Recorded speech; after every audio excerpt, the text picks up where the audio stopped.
I wanted to share with you the technologies that we've put in place to make sure we keep you safe in this era of COVID. Beyond the federal and state mandates, we've implemented several new technologies.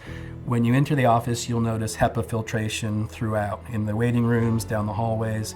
In addition, we've upfitted our HVAC system with HEPA filtration and UV light to make sure the air in our facility is as clean as possible. And then beyond that, in the treatment room, there's a new piece of Swiss technology called an IQ Air. This HEPA filtration has a port that's placed near you, so any aerosols that are produced during your treatment are vacuumed and filtered. After your dental procedure is finished, as always, we sanitize the room with hospital-grade disinfectants.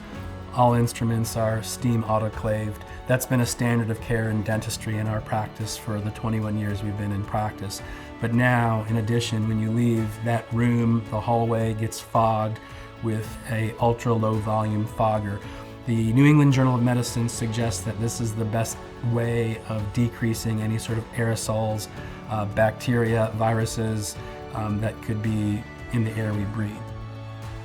We've practiced in Cary now for over 20 years. We've developed relationships with our patients. We want you to know that we're doing everything we can to keep you and your loved ones safe.